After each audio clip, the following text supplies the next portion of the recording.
Di tengah-tengah maraknya brand-brand gaming yang lomba buat bikin mouse PAW 3395 paling bagus, paling enteng, paling tinggi polling rate-nya, pokoknya paling bagus dah. Di sini ada satu brand yang memutuskan untuk nyoba bikin mouse yang lebih terarah ke casual gamers. Armageddon datang dengan Armageddon Mirage 5 atau Mirage V ya, sebuah mouse yang bukan mouse flagship. Kira-kira apa ya strategi Armageddon bikin mouse yang ditujuin tuh buat casual gamers di tahun 2024 ini? Apa yang Armageddon tahu yang kita tuh nggak tahu? Ayo kita bahas bareng-bareng.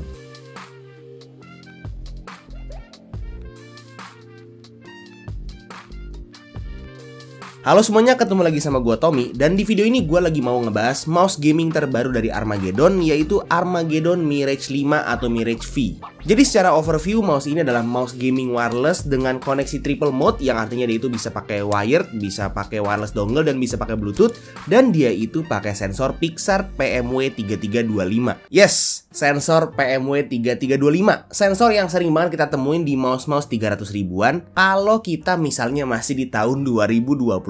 Tapi sekarang udah tahun 2024 dan Armageddon muncul dengan mouse yang masih pakai PMW3325. Kira-kira kenapa tuh? Nah, sebelum gue bahas lebih dalam soal mouse-nya, gue mau bahas dulu soal paket pembeliannya. Oke, jadi untuk paket pembeliannya kalian bakal dapat si unit mouse-nya sekalian sama dongle-nya yang ditaruh di kompartemen spesial di bagian bawah mouse-nya. Terus dapat kabel USB-C sama dapat buku manual. And that's it. Oke, jadi kira-kira kenapa nih Armageddon bikin mouse kayak begini di tahun 2024? Nah, coba kita kupas satu persatu dari mulai fisiknya. Secara desain memang dia beda ya dari yang lain. Desainnya punya bentuk yang cukup agresif dan gak monoton. Orientasinya ambidextrous dan dia itu punya ukuran yang bisa dibilang gak gede dan gak kecil. Ya medium aja lah ya. Untuk varian warnanya ada dua, ada hitam dan putih. Dan satu hal yang unik dari mouse Armageddon Mirage V ini yang mungkin jarang kita temuin di mouse gaming brand lain zaman sekarang, itu Armageddon coba kasih semacam gambar-gambar desain di body mouse-nya. Jadi nggak cuma logo aja, tapi ada gambar-gambar juga yang ngasih karakter ke mouse-nya. Emang sih dengan ngasih kayak gini tuh Armageddon bikin mouse ini tuh beda dari yang lain. Kalau menurut kalian gimana? Kira-kira kalian itu lebih suka mouse yang clean aja gitu, yang cuma logo doang yang simple aja, atau justru yang ngejreng gini, yang brandingnya tuh bener-bener kayak branding banget gitu? Tapi overall build quality-nya ini bagus sih. Gua squeeze juga dia itu gak ada creaking sama sekali ya, bener-bener kerasa solid. Untuk tombolnya standar, switch kiri dan kanannya itu nggak dispesify pakai switch apa, tapi rasanya sih cukup enteng dan tactile. Scroll wheel-nya juga standar, paling yang bisa gue bilang bagus di sini tuh ada di side button-nya yang untungnya bisa diprogram secara langsung karena si Mirage V ini ada software bawaannya. Desain bagian bawah mouse-nya juga unik ya, karena ada semacam pola gitu, jadi bener-bener ngasih mouse ini karakternya sendiri. Mouse fit-nya cukup tebel, tapi gue nggak yakin ini pakai PTFE ya, karena gue ngerasanya tuh bahannya agak beda. Tapi so far sih gue coba untuk glide di mousepad aman-aman aja ya. Bobotnya juga di sini nggak bisa dibilang enteng ya, karena dia itu ada di 80 graman. Jadi mungkin bisa jadi pilihan buat kalian yang nggak suka mouse enteng dan lebih suka atau lebih cocok pakai mouse yang lebih berat. Untuk koneksinya seperti yang udah gue bilang tadi, dia itu triple mode, which is dia itu bisa pakai kabel ya, pakai wire type C dengan kabel yang udah dikasih di paket pembeliannya.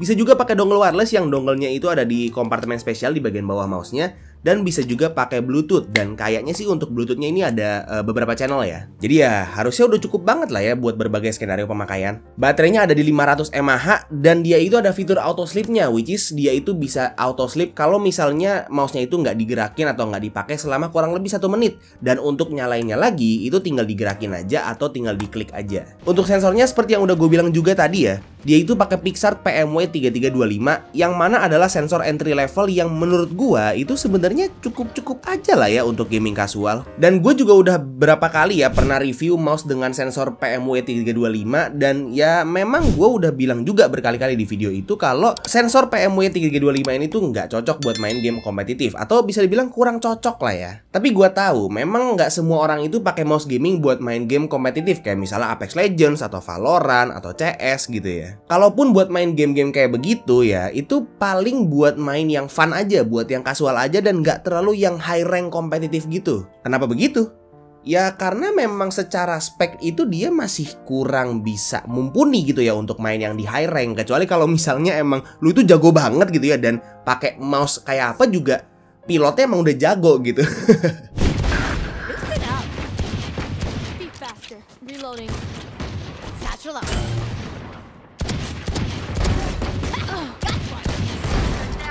Three for me. Jet's grounded. Get out of here. Reloading.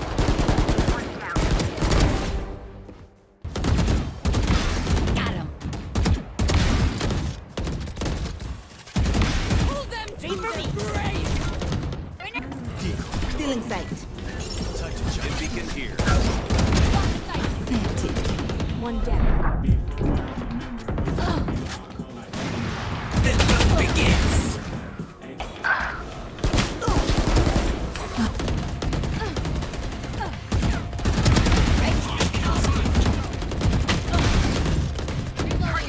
Here comes it.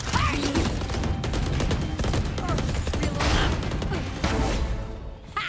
Four.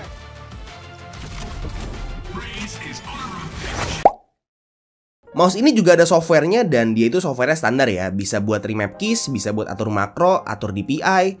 Pokoknya software mouse pada umumnya lah ya. Nah sebelum gue kasih tahu ke kalian opini jujur gue terhadap si Armageddon Mirage V ini, gue mau kasih tahu dulu ke kalian kalau harganya dia itu ada di 375.000. Dan Armageddon itu ngasih garansi untuk bisa ganti baru selama 2 tahun ya. Jadi 2 tahun kalian pakai ini, kalau misalnya kenapa-napa mouse-nya itu bisa garansi tuker unit baru. Lumayan sih. Oke, jadi menurut gua ya, satu kalimat yang bisa gua katakan terhadap mouse ini tuh mungkin timingnya itu kurang tepat. Kalau misalnya mouse ini rilis dengan spek kayak begini dan harga begini di tahun 2022, mungkin gua akan sangat masih bisa merekomendasikan ini sebagai salah satu mouse gaming wireless yang kalian itu bisa beli gitu ya, dan cukup tinggi lah untuk masuk ke rekomendasi gue. Cuman masalahnya sekarang itu udah tahun 2024 dan di tahun ini untuk mouse 300 ribuan itu standarnya udah bukan pakai PMW 3325 lagi, tapi udah pakai PAW 3311 minimal banget gitu. Atau kalaupun misalnya masih pakai PMW 3325 nih, seenggaknya harus ada fitur tambahan gitu, harus ada gimmick tambahan kayak misalnya ada charging docknya gitu. Tapi si Armageddon Mirage V ini tuh bener-bener cuma batangan aja, cuma mouse aja dan nggak nawarin apa-apa lagi selain ya dia punya triple mode connection, dia punya sensor PMW 3325 dan garansi 2 tahun itu. Ya paling yang bisa gue bilang bagus dan cukup worth it untuk si mouse ini tuh ya cuma 2 lah, cuma garansinya sama build quality-nya yang bisa dibilang ini emang bagus banget sih build quality-nya, ini yang kerasa solid banget ini. Ini kalau dibanting kayaknya aman-aman aja dah. Jadi ya selain 2 hal itu mungkin bisa jadi tempat belajar lah buat Armageddon untuk bikin mouse-mouse yang selanjutnya gitu. Mungkin who knows ya, mungkin dari mouse ini dapat pembelajaran, dapat kayak saran dan kritik dari sana sini gitu, dan mungkin next mouse-nya dia itu bisa bagus gitu. Karena ya Armageddon itu bisa bikin headset yang bagus yang kemarin gue sempat review juga gitu, yang Cosmic 3 Lite, which is mungkin ya ada hasil dari saran dari sana sini juga gitu, dan gue yakin banget mereka juga mau untuk belajar dan pengen ya take into account kritik-kritik kita, saran-saran kita gitu ya. Jadi mungkin ini bisa buat jadi belajar mereka lah. Nah buat kalian yang mungkin tertarik untuk beli mouse yang satu ini, linknya udah gue taruh di deskripsi di bawah, jadi kalian bisa langsung cek aja. Paling segitu aja sih review singkat gue terhadap Armageddon Mirage V. Semoga video ini bermanfaat buat kalian semua, dan semoga ya Armageddon bisa balik lagi dengan mouse yang lebih bagus lagi. Kalau misalnya kalian suka videonya, silahkan like dan kasih tau ke teman-teman kalian. Dan kalau misalnya kalian gak suka videonya, silahkan kasih tau ke gue. Jangan lupa untuk subscribe supaya kalian gak kelewatan video gue yang selanjutnya. Dan jangan lupa juga untuk follow semua sosial media gue yang udah gue taruh di deskripsi di bawah. Itu aja untuk videonya. Sekali lagi thank you banget yang udah nonton dari awal sampai akhir. It's been your boy Tommy, and as always, peace out.